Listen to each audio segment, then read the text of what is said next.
Rise and shine, history buffs. This is the Monday Morning General Podcast where we give you the play-by-play analysis on battles from antiquity to the 20th century. I'm Brendan, that's Bjorn, and joining us today is our good buddy Steve. Steve, what's happening, man?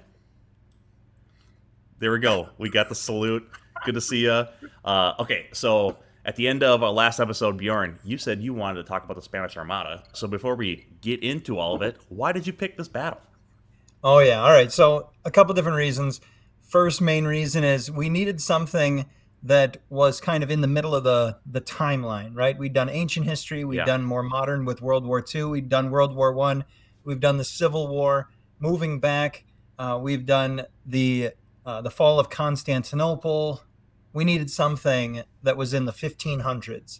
And what more significant and influential to history than the Spanish Armada in 1588? Because if we're going to think about a different scenario, if this had gone differently, our world today could and probably would look incredibly different. That's a marker for me. The listeners would know that the mark for me is a significant battle is one in which major change would have occurred if something had happened differently. I just thought there is no better change timeline, T in the road than the Spanish Armada in 1588. All right. The Spanish Armada, or the Invincible Armada, was a massive fleet sent by King Philip II of Spain to invade England in 1588.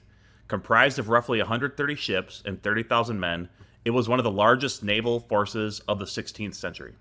All right. Actually, Brendan, I'm going to stop you there because I really like the Spanish name for their armada. Ooh. It's the Grande y Felicissima Armada, which is the great and most fortunate armada. So whenever you name something... Did they name this before the sinking of the Armada? Yeah. So like you name something invincible, you name something fortunate, man, you're just asking for trouble. You're asking for it. The Armada aimed to overthrow Protestant Queen Elizabeth I and restore Catholicism in England in response to English support for the Dutch revolt against Spain and English raids on Spanish colonies and vessels. However, the English Navy, using innovative tactics and superior artillery, along with unfavorable weather for the Spanish, resulted in the Armada's defeat. This marked a significant shift in naval warfare and a decline in Spain's power, paving the way for England's rise. The defeat bolstered the Protestant cause and influenced Europe's religious landscape, underscoring that smaller, agile force can overcome seemingly invincible opponents.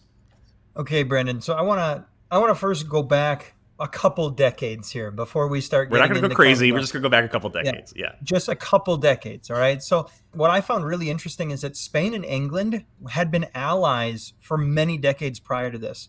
So France was this dominant force in Europe, and as such, an alliance was cultivated between both England and Spain. All right. These two nations, for example, they went to war against France 3 times during King Henry VIII's reign. Now, he reigned for a long time, but going to war 3 times against France is a lot. And you got to be pretty decent friends to go in every single time with your ally. Here's the problem, though. Spain's Catholic, and England is going to become an Anglicanized Christian church with King Henry VIII's divorce of his first wife, then beheading of his second wife, all that kind of stuff. They're going to become pretty Anglicanized after he creates that new sect or new denomination within the Christian church. So after he dies, his son Edward VI dies with no heirs. Then his Catholic daughter Mary ends up marrying the King of Spain, King Philip II, and then they attempt to bring England back to Catholicism. She's going to get this nickname Bloody Mary because she's going to burn a lot of people at the stake. It's going to be a mess. Is that where the delicious drink comes from? I don't know if that's where the drink comes from. It must. It has to. We'll give it to it. We'll give it to her. The steak of celery symbolizes the steak. Oh. For real? Are you making this up? I mean, the steak was full of fiber and good for you. Yeah. There you go. Yeah. All right. Got everything going. All right. So he's going to persuade Mary to join him in another war against France, where the English it's going to be devastating for the English. They're going to lose their last port on mainland Europe. It was the city of Calais. The French are going to capture it. A huge blow to the English, both monetarily, because they're going to lose their last mainland port, but then also in prestige. Mary is quoted as saying, "When I'm dead and opened, you shall find Calais lying in my heart." This is the end here of this relationship between the Spanish and the English fighting against the French. They're going to suffer this major defeat. Mary is going to die, and then Elizabeth I is going to become the Queen of England, Right. and this relationship between Philip II of Spain and the new Queen of England is really going to sour. Yeah. Queen Elizabeth I cultivated a cult of personality in England, portraying herself as the Virgin Queen, wedded to her kingdom and people. She pursued a middle road in religion and promoted reconciliation after the bloody conflicts of her siblings' reign. Elizabeth was frugal with finances, and her modest court contrasted with the grandeur of other European rulers. She relied heavily on trusted advisors like William Cecil and Francis Walsingham to provide prudent counsel on both domestic and foreign affairs. So let's talk about King Philip II. So he was a reclusive, austere figure, rarely seen even at his own court in Madrid. Much of his reign was spent at the monastery palace of El Escorial outside the capital, which Philip had built as a monument to royal and religious authority. He neglected states of affairs to focus on religion and micromanaging his far-flung empire through all of his paperwork. And then think about it, like his far-flung empire. Try and manage an entire empire that goes all the way. You're in Africa, you're in South America, you're in Central America, you're everywhere. Asia. The sun doesn't set on your empire, and the fastest thing is either a ship or a horse. A ship or a horse, that's right. Elizabeth inspired loyalty through charisma and rhetoric. Philip demanded obedience from his subjects. Philip vigorously expanded the powers of the Inquisition to root out heresy and heavily taxed Castile to fund his ambitions. His Orthodox Catholicism led Philip to burn Protestant books and ban foreign ideas. Elizabeth maintained relative religious tolerance and encouraged new learning and literature. She did suppress Catholics in England, though. It wasn't super tolerant, but it was more tolerant than Philip. It was tolerant to Protestants. Yeah. More so than her sister, half-sister. Very true. Yeah. Much more. Elizabethan England saw flowering creativity, which had no parallel in the more conservative Spain ruled by Philip. Spain sounds like not a great time in the 1500s under Philip. Sounds kind of dour. Their differing outlooks were reflected in how they waged war. Elizabeth avoided conflict when possible and relied on innovative asymmetric means like privateers. The bureaucratic Philip readily used overwhelming force and lived through crusades against Protestant enemies. These contrasts fed the rising rivalry between England and Spain. Elizabeth was the daughter of King Henry VIII, like Bjorn had mentioned, and his second wife, Anne Boleyn. Henry had separated the Church of England from Rome in order to divorce his first wife, Catherine of Aragon, mother of Mary Bloody Mary Tudor, future Catholic Queen of England, succeeded by Protestant Elizabeth I, and the wife of King Philip II, to marry his wife Anne Boleyn. Elizabeth thus represented the new Protestant direction in England that Philip saw as a threat to Catholic Europe. So I think I would like to jump into talking about that tension between England and Spain, specifically around the political things that were happening and then all this religious stuff that we just mentioned. All right, let's talk about that tension. So escalating tension between the Protestant English and the Catholic Spanish during Elizabeth's reign, right? Yeah. So we already talked about it. Initially, Philip's going to seek Elizabeth's hand in marriage, right? Remember, Yes. she's this virgin queen. And he's going to think about, oh, we should unite, right? Mary, your sister, and I were married. Yeah. It was a great alliance. Now, how about we get married? Proposing marriage several times to unite their powers under Catholic rule. But Elizabeth wasn't really into that. Yeah, Elizabeth's no. We're Protestants here. By So she's grace, gonna- not by works, right? That's all Elizabeth wanted. There you go. Nice shout out there, Yeah. Brendan. All right. So Elizabeth consistently refused his offers, wary of compromising England's independence or her own authority. So now, like consistently throughout the entirety of her reign, she will not get married because she does not want to compromise her own authority, right? Mhm. Because if she gets married, then she's the queen. Right now, she's the ruler. She's Right. in charge. She is Queen Right. Elizabeth I, but a queen has a king if the queen gets married. And then there's a question of who's in And charge. so basically that's just Spain conquering England through marriage, because then the Spanish son would own England and Spain. Exactly. Yeah. Exactly. Yeah. And so she's going to refrain from doing that her entire time. There are questions as to if she actually had relationships with people, with men, but that's a different story entirely and probably not the purview of Known children, this at least. podcast. There's She had that. no children. Yeah. So conflicts in the Spanish-controlled Netherlands. So remember, at this point in time, the Netherlands, the Habsburg Empire is huge. It goes huge. everywhere. Philip's actually a son of the Habsburg Empire, or a nephew or cousin or something. Yeah, this thing's huge. Yeah. The Spanish-controlled Netherlands triggers decades of rising tension between England and Spain. Protestant rebels in the northern provinces revolt against the Spanish Catholic rule. We have the Protestant Reformation going on at this point. Elizabeth is going to eventually send English troops to fund and aid them. How would you feel if you were the king of Spain and all of a sudden your English rival starts sending troops into your territory in order to protect the people who you're trying to suppress, right? So this is going to outrage Philip. He's going to see it as English meddling in the Netherlands, in his territory, and the support for the heresy that he is attempting to wipe out. And Did I this whole guess, thing happen because Philip was mad she didn't get married to him? yeah, how the world would have changed if they would have been married. Yeah, so after that, Philip devoted himself to deposing Elizabeth and restoring Catholicism in England by placing Mary, Queen of Scots, on the throne. Mary had a strong claim as heir and was a devout Catholic. Elizabeth reluctantly imprisoned her cousin Mary for 20 years to prevent her from being a focal point for the Catholics. So, all right, I'm not gonna kill my cousin, but I'm just gonna put her over here in this little castle and not talk to her for like 2 decades. Even though we do think that there are a couple opportunities where King Philip II may have actually attempted to do something with Mary. Hey, here's something, here's a plot, here's Oh, some funding. it happened all the that time. kind of thing. There's plots all around Mary, and this did not make Elizabeth very happy. But Elizabeth still keeps her for 20 years. Right, because she can't make a decision is the thing here too. So in France, Philip funds Catholic forces against the Protestant Huguenots in the ongoing French War of Religion. Massacres of Huguenots led hundreds of thousands to flee to Elizabeth's England, spreading anti-Spanish sentiment. When the Protestant Henry of Navarre became heir to the French throne, Philip aimed to stop him and keep France Catholic. This drove Philip towards plans to control England and lock down Protestant resistance across Europe. Pope Sixtus V supported Philip's invasion plans with a papal bull that offered religious blessings, legitimacy, and huge sums of financing collected from the Spanish Church.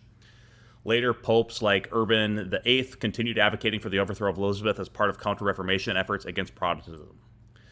Religious pressures surrounding Mary, Queen of Scots, alluding back to a lot of these plots that were around Mary and Elizabeth, these pressures erupted when proof of her conspiracy emerged. Elizabeth reluctantly ordered her cousin beheaded in 1587, outraging Philip and Catholics across Europe. But it eliminated a potentially disastrous union for Spain between France and England, and sets the Armada in motion. It's like one of the nails in the cross here for the Armada to sail. It's not the only one, but it's a really important step on the road to war for the Armada. Another important thing that I want to talk about here is some of the economic things that England was doing to Spain at the time. Steve, like you had alluded to, Spain had annexed Portugal in 1580 and took control over the strategically vital shipping lanes of the Indian and South Pacific Oceans. Portugal had trading posts in Asia and Africa, and those became bases for Spain to project their power across all three continents. So this allowed Spain to dominate the maritime trade in lucrative goods like silk, spices, tea, ivory, and more. Before the annexation, there were Spanish shipping lanes and Portuguese shipping lanes that kind of sailed throughout the Atlantic. When I can't remember which pope did it, but one of the popes were like, hey, here's the line. Anything west of this line is Spanish. So Spain got all of South America, Central America, Mexico. Portugal took Brazil once they discovered Brazil, but they also got things east of it, which included the ocean to Africa. And Portugal had all of these fantastic shipping lanes that went around, the Cape of Good Hope in South Africa and into India to get all those spices and in East Asia, right? Once Spain annexed Portugal, they got all those shipping lanes. And so they were the ones that were able to control all that trade. Like I said earlier, Spain also ruled much of Central and South America following Pizarro's conquest of the Incan Empire, which allowed vast flows of silver to travel from the mines at Potosi in Mexico back to Spain. Much of this wealth went to fund Spain's war efforts against Protestant powers. England aimed to break this economic engine, fueling Spain's dominance by raiding its treasure fleets. So this is like kind of where Elizabeth's like, we need to do something about this, but I don't want to engage my navy to go and do this. So she's going to give these letters of marque to all of these English privateers and basically, hey, if you were hurt by Spanish shipping, you can go and reclaim your goods. And the English took great advantage of this and basically just attacked and raided the Spanish at all times. It's important to remember that these privateers, like Drake and Raleigh, they're given this letter of marque, but they're basically pirates. They're pirates who have been hired by England. England was a big fan of this form of naval warfare. Mm-hmm. It's here, I'll give you this letter, you can fight for me. You can keep a part of the treasure that you loot in order to enrich yourself while providing some back to your sponsor. And in the end, no real English ships, no real English sailors are being threatened through this, but the benefits of sinking and capturing Spanish treasure galleons is still recognized and realized. For example, if you backed one of Drake's expeditions, you could expect about a 47x return on your investment. So if you gave him £1, he would bring back 47 pounds. So maybe you wouldn't get all of that, but you're going to get a substantial return on your investment by by investing in Drake. Yeah. And so the lucrative business, not just for the privateers, but for merchantmen in England who maybe don't want to take the risk, but they'll finance the expeditions. And yeah, like Bjorn said, it was lucrative for the crown too, because Elizabeth would back them. She'd give them a couple of her galleons and then some money to go and fund these adventures, basically. And Drake and all these other guys would come back with chests full of gold and silver for Elizabeth to put into her treasury. It's also important to recognize that it's not just the gold and silver that the Spanish are carrying across the Atlantic from South America back to Spain, but these trade lines, these trade routes, they're highly lucrative in themselves. At this point in time, you're seeing a resurgence in global trade. Things are moving. People are moving and goods are moving and money is changing hands. And in certain instances, if you were to take your ship across the ocean to India and you were to purchase an entire shipment full of spices and bring that back to Europe, you'd be able to retire essentially off of the funds that you received from that one ship. There's money to be had. This is a very lucrative business, just trading across the sea. Just to wrap up this first part, providing some context to the Armada, major reasons why the Armada happened, or like this Battle of Gravelines and all this happened between England and Spain. Religious differences, tension, right? Protestants versus Catholics. Political things, Spain working in the Netherlands, England working against that, and then all this whole deal with Mary Queen of Scots. And then it seems like one of the big reasons here is the sea lanes, right? Philip needs these treasure fleets to sail, and he needs his mines to be productive. He needs these trade lines to be productive. And all these English raids and this privateering is putting a big dent in his coffers. And it's important to note that when you're talking about raiding treasure fleets, you're not just hijacking ships on the open ocean. You're raiding towns, you're raiding settlements, your ports. You're not just raiding in the Caribbean, you're raiding elsewhere in Europe. You're raiding on Spain proper for the coastal cities and ports there. So it's a very real issue that's very close to home, not just financially, but it's terrorizing the Spanish coastal communities as well. Let's move into talking about the Armada. I want to talk about the Spanish fleet first, so talk about some of the design and the equipment of the fleet. And Steve, please stop me if you have any details on any of these ships or anything. But so the Armada comprised of 130 ships with nearly 2,500 guns and over 7,000 sailors and oarsmen. The fleet included 56 Spanish and Portuguese galleons, forming its main warships. So these were supported by 22 lighter armed Patachas, Zabras, and Pinnaces. However you say that. And they're ideally suited for scouting and communication roles. So the galleons, right? So these are what provides the Armada's brute strength. The four largest were Venetian-built sailing galleasses, displacing around 2,500 tons each. They were innovation hybrids propelled by both sail and banks of oars, carrying 50 to 60 heavy guns apiece that could devastate enemies at point-blank range. Point-blank range is like the thing we have to remember here. The Spanish have a terrible time supplying their fleet, especially with cannon.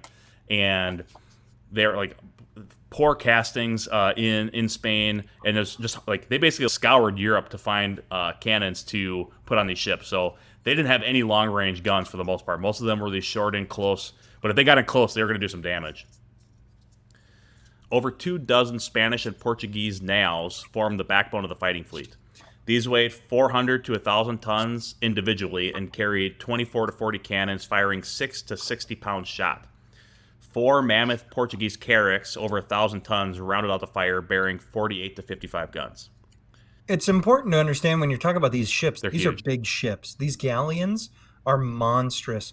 And on top of being monstrous, they're incredibly expensive. They're very valuable, but the biggest problem is they're made of wood, so they don't last very long.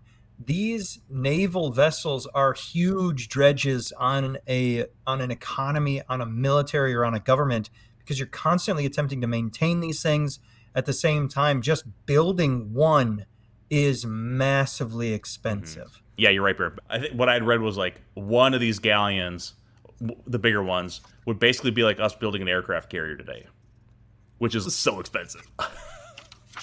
What is it? What does the states have? 11, right? I think we have 11 aircraft carriers. Constitutionally mandated 11. We don't have 11. Expenditure for. We only have 10. You would know. We have 10. We need to buy We're working one. on it. But Steve, do you have anything else on the Spanish fleet? yeah, a couple points of correction. The Venetian-built galleasses are only 600 tons apiece. They have a total displacement of about 2,400 tons. What does that even mean? What does that even mean? Oh, Yeah, you 400-ton ship versus 20. Like, what Is it? that sounds like a 2,500-ton displacement to me. No, 4 ships at 600 tons each is 2,400 total, but each ship is only 600 tons. Oh. And so I did displacement bad math. it refers to the mass of water that is displaced by the hull.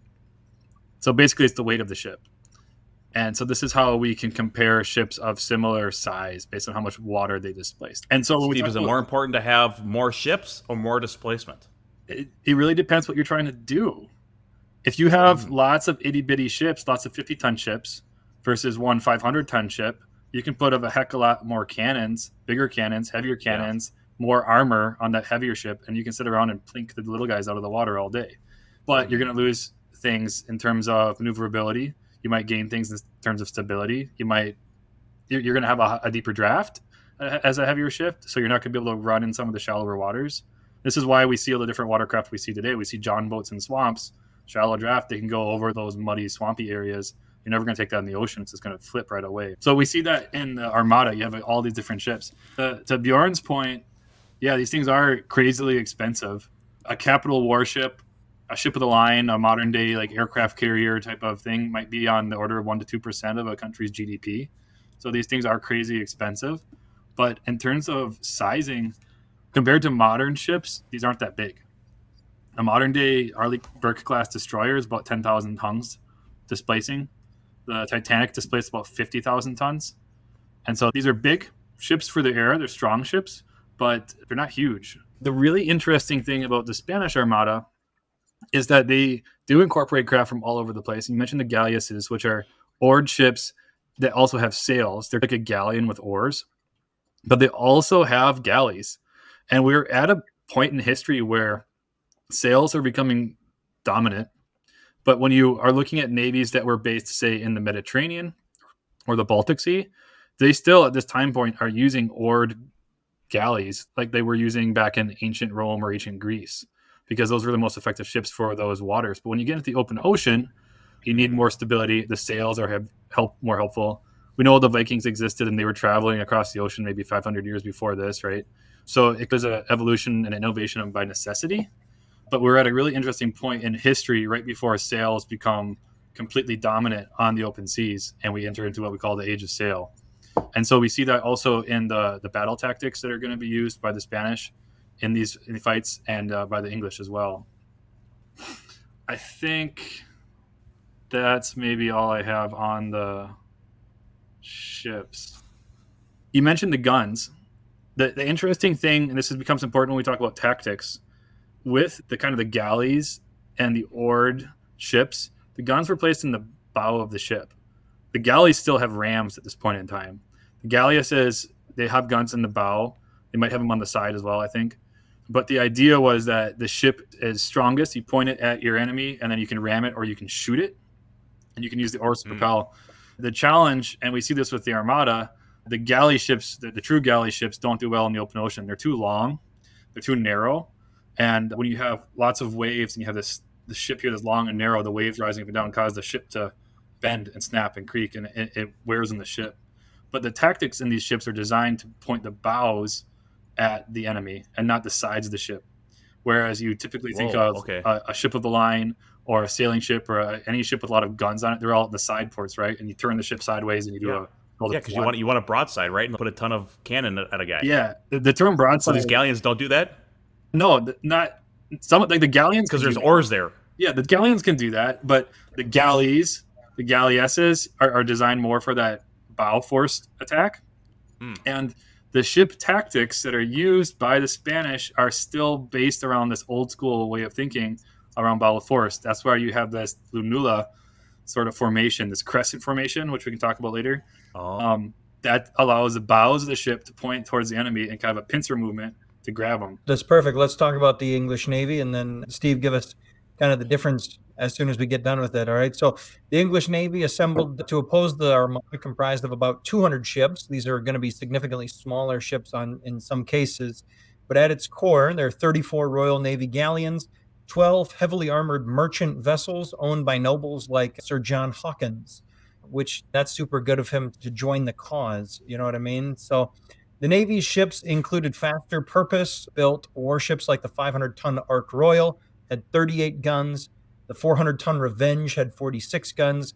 And they maximized their firepower and maneuverability over transport capacity. So they're going to increase their ability to throw lead down range and their ability to move over their ability to transport stuff and people. Hawkins' 800-ton Elizabeth Jonas boasted 54 guns, so that is a very heavily armored merchant ship, which rivaled Spanish galleons. In total, the English had about 150 heavy cannons and then 300 smaller culverins and demi-culverins, outranging the Spanish guns. That's a big point here. That's a huge difference between these fleets is the range that they can shoot at effectively. English can shoot a lot further.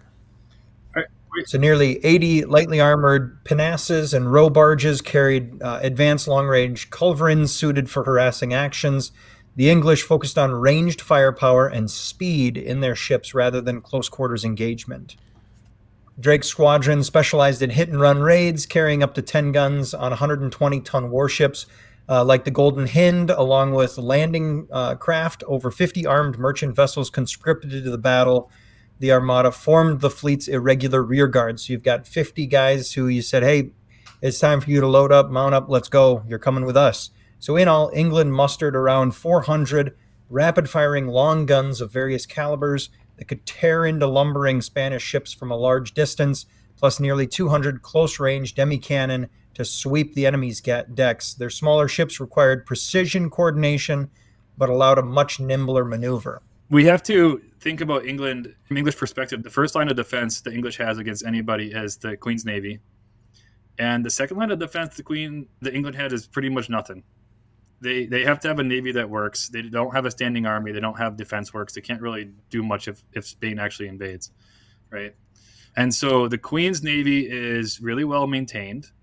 There's about 39 ships total. And then they augment that, like you suggested, with all these merchant craft and other ships. We are at an interesting point in history, again, where you start seeing the need for dedicated warships, because you start loading these cannon on these ships and you can't take cargo. Cannon are so big, they're so heavy, take up so much space. Mm-hmm. You either have a merchant ship or you have a warship. And if you're going to be firing cannon at a ship, then you're going to need extra armor, you're going to need gun ports, you're going to need all these different things built into your ship. And so the English at this point have figured that out, and they have a standing navy that's optimized for battle. We talked about... But it's only 34. So the English Navy, like the Royal Navy, is 34 ships or 39 ships or whatever. Like it's a small number. Yeah. And then the Armada had 56 Spanish and Portuguese galleons. So the Spanish are a little under double the size of the English fleet, just looking at the galleons. Sure. Now, Steve, my big question is, what makes these English ships more maneuverable? Is it just the fact that they're smaller? They're not. They're not smaller. Some of them are smaller, but the English, I'm looking at the manifold right here. The English had ships that were pushing 1,000 tons. The Triumph, the Bear, the Ark Royale, Elizabeth Jonas. These are all ships, HMS Victory. These are all ships that are 800 to 1,100 tons displacement. These are big ships. These are going to be traditional ships. They're either going to be galleons that are going to be rebuilt, or they're going to be older designs. When we start talking about the newer designs, the race-built English ships, those are the same for the same displacement of tonnage. They are going to be more maneuverable, and they're going to carry more guns than their Spanish counterpart. And the way that the English do this is they elongate the hull form. So they make the gun deck a little bit longer, and then they decrease the size of the forecastle or the aft castle. And so you have a ship, if you look this up, you have a ship that has a high edge on the aft, and then the front is sleeker. It's lower. And so what this allows you to do is it allows you to put more guns on the ship for the same displacement. It also allows the ship to be a little bit more maneuverable, a little bit faster, because your drag is going to be. And so for the same displacement, if you can have less area in the water that's blocking your flow, less drag, you're going to be more maneuverable. And those two things, like you mentioned, and then coupling that with the advancement in cannon gives them an advantage. The other thing about the English Navy, the Queen's Navy, is that all these ships are fairly modern. There were 4 ships that were built from the reign of Henry VIII. They had 11 built since 1854 and 12 that were rebuilt to more modern standards. And they also had several warships that were designed for shallow water operations between England and Flanders. I don't know if that ever comes into play, but they were prepared if they had to get into some of these shoaly waters that are going to become a really big issue for the Armada later on. The English could navigate those waters a little bit better with some of their ships. And like I mentioned, the maintenance program. When the admiral of the fleet, Charles Howard, inspected his navy after he was appointed the High Admiral in December of 1587, he looked at it and he said, "There is never one of these ships that knows what a leak means," which is amazing for the day because these things just rot. Right? You run these things till they rot out, and then it's over, and you rebuild them. Right? So the English they were well prepared with their navy for this naval contest. The design of these ships is crazy. I can do calculations on my computer right now that would have taken these guys 2 years to do in terms of calculating ship stability and how to design these ships, because you have to calculate the center of mass of every single piece of material on the ship. And then once you figure it all out, you can do all these calculations to figure out how the ship's going to behave. And if it doesn't behave well, the math doesn't tell you how to improve it. So these people were building these ships because it was just faster to build them and drive them than it was to like math it out and design them properly. Nowadays we have crazy advantages, and that's part of the reason why we can build bigger ships, because we can do these calcs way faster than they ever could. That's awesome. Oh man. All right. Spanish plans for the invasion of England. So the Armada aimed to escort an invasion force of over 30,000 men from the Spanish Netherlands across the Channel to invade England. So the Armada was supposed to link up with Spanish forces in Flanders, commanded by the Duke of Parma. Parma's soldiers would load onto barges and follow the Armada across to land in English soil. Potential landing sites included the Isle of Wight and the southern ports of Portland and Portsmouth. With its massive size as protection, the Armada would secure anchorages and provide covering fire for the troop barges to unload. Spanish pike regiments would quickly establish beachheads and advance inland. The invasion plans were meticulously drawn up with directives provided for securing key objectives. Vast stores of equipment and supplies were assembled in the Netherlands to support the conquering army as it marched overland to take London. If the English fleet engaged the Armada directly, Admiral Medina Sidonia planned to mass his largest galleons into defensive squadrons that would trap the English within an overwhelming barrage of cannon fire.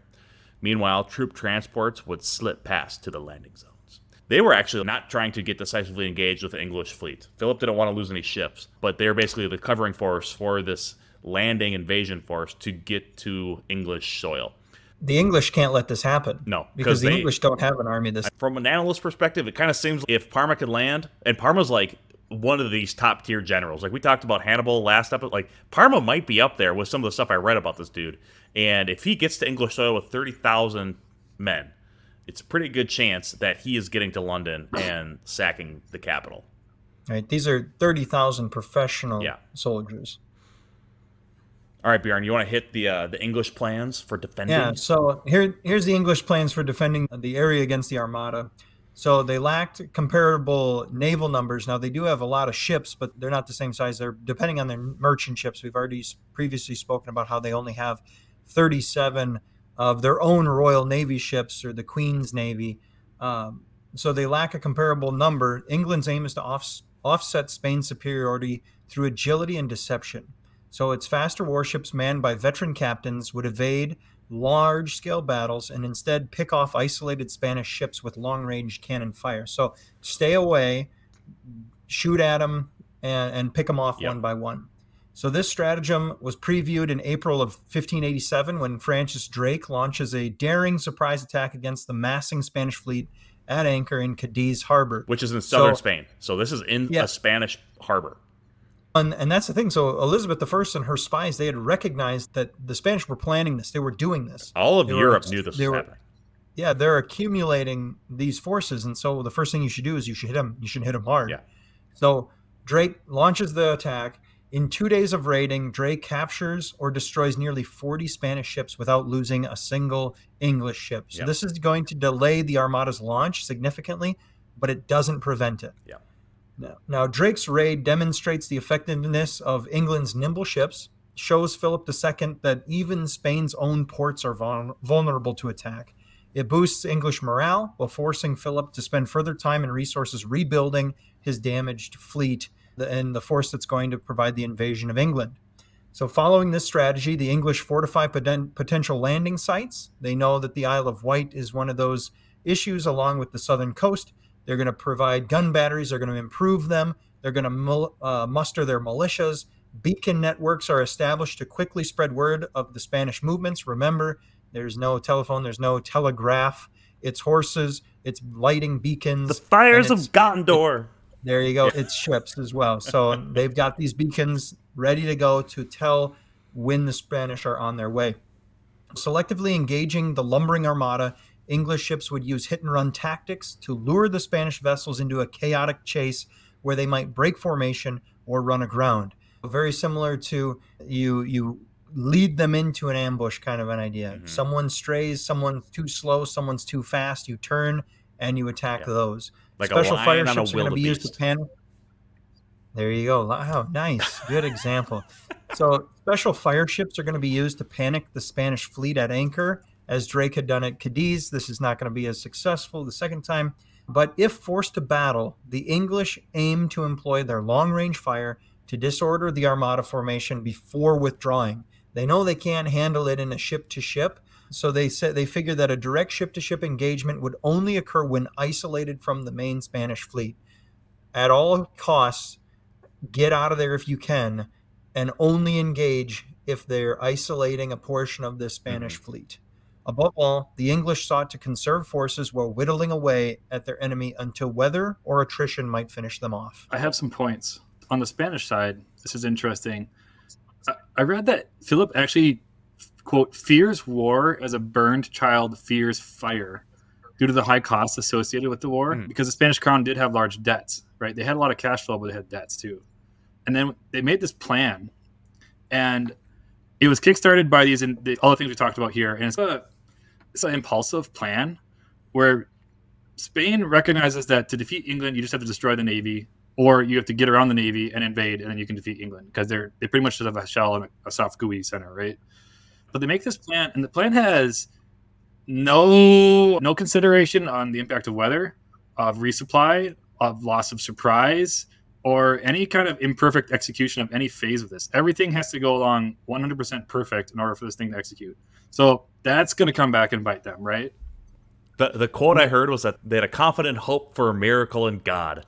They thought that the Catholic God was behind them to root out the heresy, the heresy. Oh my God, heresy in England. And God, man, that's a tough word to say. The plan had to be perfect. Yeah. The plan had to be perfect.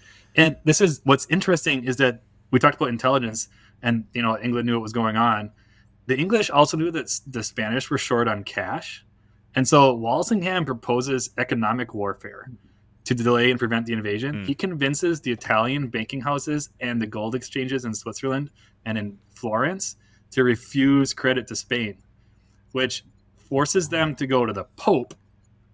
And Pope Sixtus V is extremely tight on money. He's a dragon. He's got piles of gold and silver in his castle in Rome, but doesn't want to give anything away. A veritable smog. Yes. And so he promises them 1 million gold ducats, which is about 662 million pounds modern. There's one condition on that, though, Steve, right? Yeah, they have to invade, and he's not going to release the money until a public notary verifies that Spanish feet are on English soil. Yeah, I just thought, like, they give it to a bank and say you have to have a public notary. Yeah. Well, don't forget your notary. Oh no, I forgot my stamp. Right. Yeah. So Philip's like, so he needs to, I gotta pay my sailors, I gotta pay my soldiers, I gotta buy all this food. I don't got any money, so I need to get this armada going so I can get onto soil. So I get these 1 million ducats. Yes. So he's got this timeline on him. I'm gonna run out of cash soon if I don't have the Pope backing me up.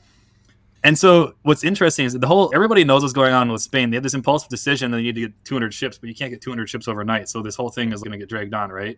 The plan is It takes originally years for them to assemble the Armada. Yeah, it's originally thought up in 1586, planning for an event in 1587. English get word of this and figure out how can we delay it, right? And so we did this economic warfare thing. We talked about Drake. The thing is, the English were able to contain this Drake raid and keep it top secret. They shut down their ports so that no one coming in and leaving would be able to inform the Spanish they were loading up these warships to go on this raiding expedition. And what I thought was really interesting is when he ransacked Cadiz, he destroyed a bunch of supplies, restocked his ships, raped and pillaged. Maybe not raped, pillaged, whatever. But he destroyed a year's supply of iron hoops and wooden staves for making barrels. Which you think, like, why do we care about barrels?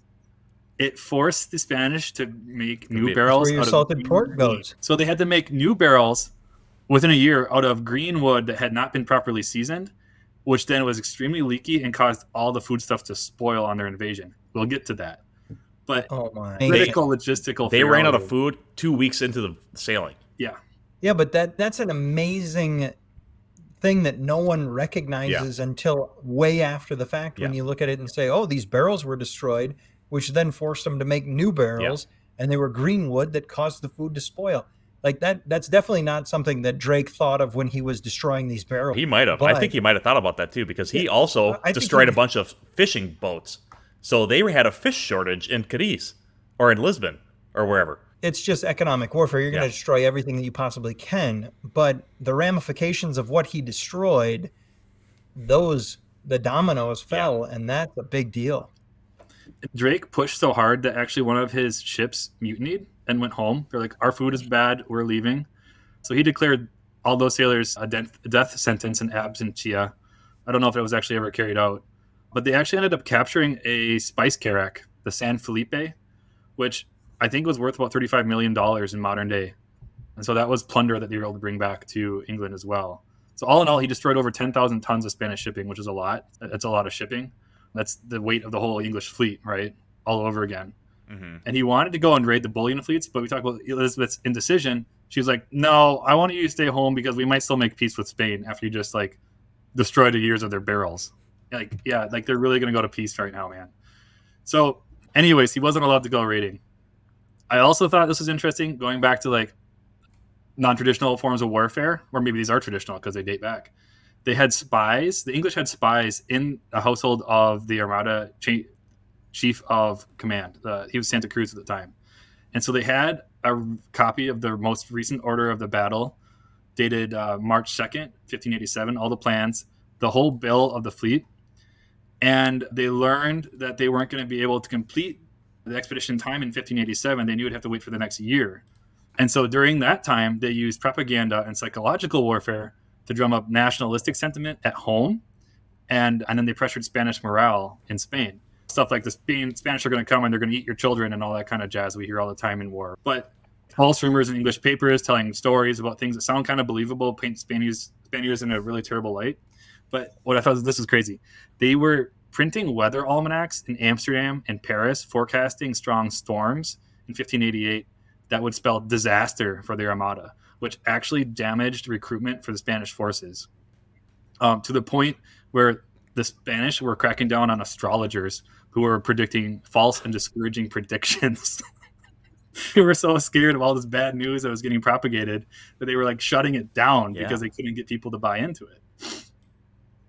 Probably also didn't like it very much. That's why they had to name it the Fortunate Armada, right? Yeah. To try and counteract some of that bad juju. Yeah, we talked about the defenses. They did the same thing they did in World War II, where they picked the most dangerous landing spots and tried to defend those as best they could. And the beacon system. This was funny. They paid guys to watch these beacons, but their job was to sit there and watch the beacon. They weren't allowed to have dogs. They had a shelter maybe that didn't have a bed, didn't have a chair. Some places it was just a hole in the ground, and your whole job was to sit and stare and watch the beacon. And they'd have impromptu inspections. And then if you saw the beacon lit up, you had to have the presence of the local justice to verify it to engage your beacon. So you might have to run downhill to ring the church bell to get people to come up and verify that the beacons were lit so you can send your beacon. But This allowed communication of a impending invasion to reach London within an hour. Really fast speed of light communication with slow junctions. But then you didn't have any accidents where all of a sudden the entire English Navy starts sailing because somebody threw a cigarette into a pile of wood. Maybe not the Navy, but they had to assemble militias a few times because they accidentally lit the beacon, or they thought another beacon was lit, but it was actually people hunting, trying to smoke out a badger, for example. Or making a campfire. Yeah. But overall, it's a system that worked. So it was good to get it verified, actually. Yeah. Oh, the other, I don't know if you guys talked about this at all, but Philip was a micromanager, and he was fixated. And like you look at Hitler in World War II, and this was his personal passion, and it was going to go the way he wanted it to go, and he pushed it against the advice of multiple people in his military chain of command. And we can talk about that maybe a little bit later, but these people didn't really buy into it very well. But it was his holy crusade that he was going to push. So the Spanish Armada was initially placed under the command of Admiral Don Alvaro de Bazan, the Marquis of Santa Cruz, an esteemed naval officer who had convincingly defeated Philip II's enemies in the Mediterranean at the Battle of Lepanto. However, Santa Cruz died just months before the Armada's launch.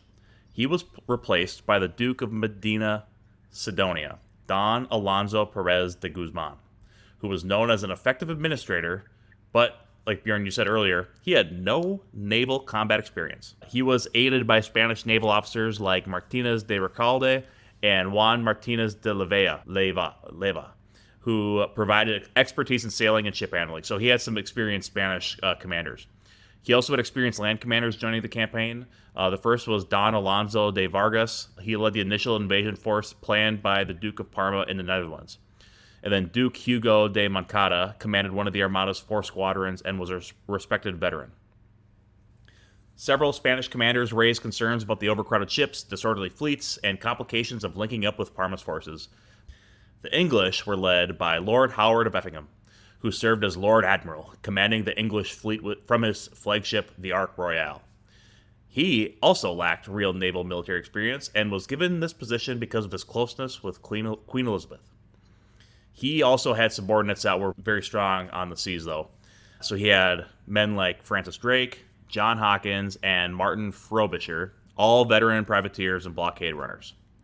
Each of them had extensive experience navigating the waters around England and raiding Spanish ships and ports. Drake, in particular, was considered England's greatest sea captain, known for bold attacks like his raid on Cadiz, like we talked about, and their leadership proved decisive in defeating the Spanish fleet.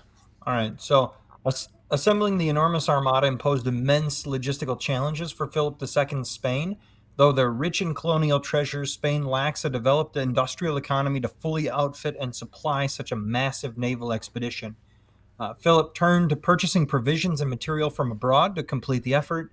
You're talking wheat, beans, salted meat bought from Germany, Poland, Italy. The Armada's ships and weapons came from naval stores across the Spanish Empire and the Mediterranean allies. So they're attempting at their very best to accumulate these supplies, accumulate the naval stores. They're opening their warehouse doors to see what they've got. But transporting and warehousing these provisions for over 130 ships and 30,000 men becomes a Herculean task, made worse by delays in the fleet's launch. Food spoiled in warehouses, was lost in raids. Critical supplies remained unavailable when the fleet sailed. Imagine you're looking at a time period in which it was cheaper to send a thing across the ocean as opposed to 20 miles inland on a wagon. That's the big issue here. It's so much more expensive to try and bring things from inland, and that's what the Spanish are attempting to do here by assembling these supplies into their ports in order to supply this invasion fleet. So as a result, many ships sailed with only partial crews, insufficient stores for the long voyage, rations rotted in the tropical heat where the Armada lingered for weeks assembling in Lisbon. Within 2 weeks at sea, the tainted meat and water caused widespread illness among the crew, who had already been weakened by poor conditions in port. Water's going to run dangerously low as the cask leaked away in the rough seas at the Channel crossing. By the time the fleet reached Calais, thousands were ill from drinking stale or brackish water. Brackish water, Steve, brackish water is like fresh water mixed with salt water, right? Yeah, it's salt water. You don't want to drink it. It's like a high sodium water. The lack of fresh food and water left both crews and Gatorade. invasion troops in poor shape for the looming battle. It's like Gatorade. It's like Sailorade. There you go. Yeah. Get your electrolytes. So worst of all, though, on top of the water, on top of the food, you've got inadequate ammunition. The guns routinely malfunction from poor casting and drilling of the iron cannon barrels. On July 29th, many captains reported having only 3 to 9 rounds left per cannon after just a few skirmishes, far short of the minimum 200 rounds that were advised by naval experts. With the guns falling silent, galleons were rendered helpless specters on the water, unable to answer the barrage from English warships or lacking the land or to support the landing. The appalling resupply efforts condemned the once invincible Armada, no longer fortunate at all. Despite pleas from his commanders for more time and resources, Philip pressured the invasion forward, unwilling to delay when England seemed vulnerable. But the chronic shortages crippled the Armada even before it left port. So a lot of that has to do with Philip being on this crusade to destroy England, at the same time realizing that he only gets his money after the notary signs the note. Let's talk about the voyage here. So the Spanish Armada will depart Lisbon on May 28th, 1588, setting sail for England after years of extensive preparation. Progress was painfully slow. Guys, they only averaged 2 knots an hour, which is slower than walking speed. You can walk. Yeah, to averaging Corunna less than 2 knots as contrary winds battered the ships. So the Armada is going to counter the first of many fierce Atlantic storms as it enters the treacherous Bay of Biscay in late May. The Bay of Biscay is that area of the Atlantic Ocean that's between northern Spain and western France. So it's like that little triangle of water, that little bay, that big bay. Powerful winds are going to whip up 40-foot waves, and they're going to just toss these ships like crazy. Vessels are scattered across hundreds of miles, and some of them are going to be driven as far as Scotland. They're all over the place. This extreme weather is going to disrupt the fleet cohesion and their formation. Dense fog will set in and just add to the confusion. It's going to cause collisions. Ships struggle to see where they're at. So many are going to return to port with serious damage from the pounding waves and wind.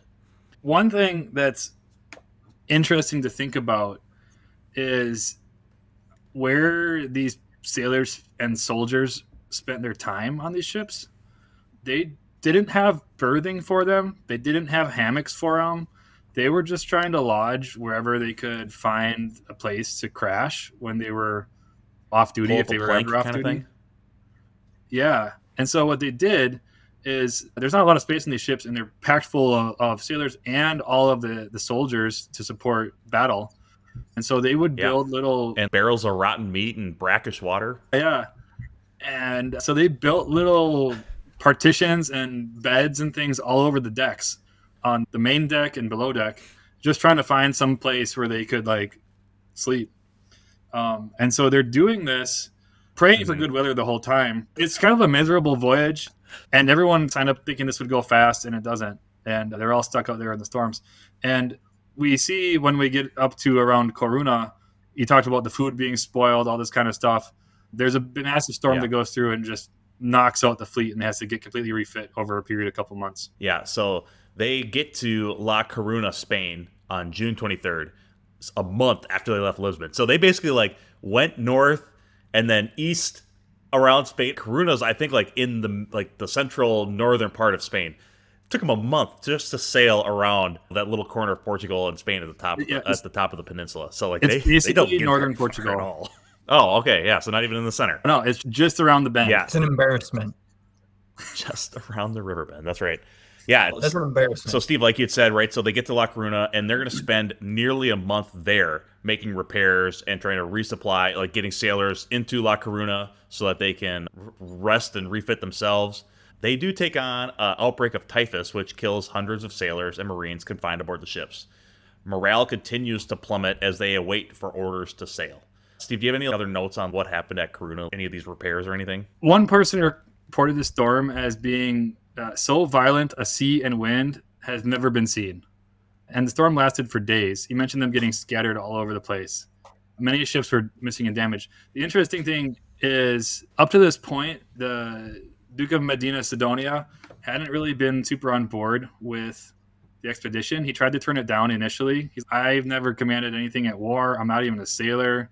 Don't sign me up for this. Yeah, and Philip took it to be like, oh, this is a humble guy. He should be a commander. Yeah, and Philip told him, or his counselors wrote him back and said, no, you're probably the best person for the job right now. You're an expert in naval combat. You know what's going on. And he was like, no. So when they get to Corunna after a month and everything's destroyed and it's all wrecked, they have to like, rebuild half the fleet again and resupply and do all this stuff. He pings Philip again, and he says, Sire, how do you think we can attack so great a country as England with such a force as is now? Maybe we could come to honorable terms with the enemy. And Parma, around the same time, writes to Philip and says, hey, I'm worried that Sidonia persuaded himself that I might be able to go out and meet him with my boats, my little flat river boats that I built to ferry across the channel. But these things can't be. I should be anxious if I thought Sidonia were depending on them. He will plainly see the truth that these little flat boats built for rivers, not for the sea. I cannot diverge from the short direct passage which has been agreed upon. If we came upon by any armed English or Dutch rebel ships, they would destroy us. And Philip is really upset by this news. Up to this point, some of the complaints and some of the concerns that Sidonia had been sending him had been shielded from Philip, but now they've gone. They've launched. And he's like, no, this is a holy crusade. We'll just pray harder.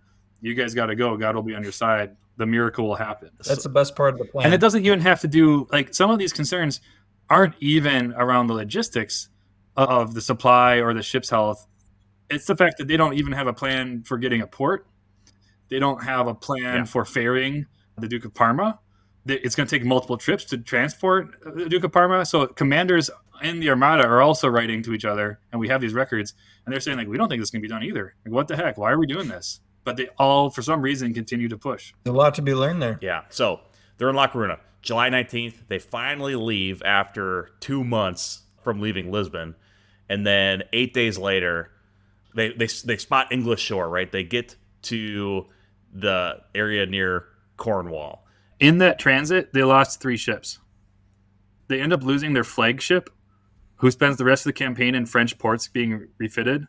And then they lose 2 of their galleys and a galleass due to weather and damaged brothers. We're going to cut it off here. We've had a really great discussion getting us to the English Channel. So next episode, we're going to get into some of these battles, right? We're going to talk about the fire ships of Calais. We'll talk about the Battle of Gravelines. We'll talk about the disbursement of the Spanish Armada following the battle.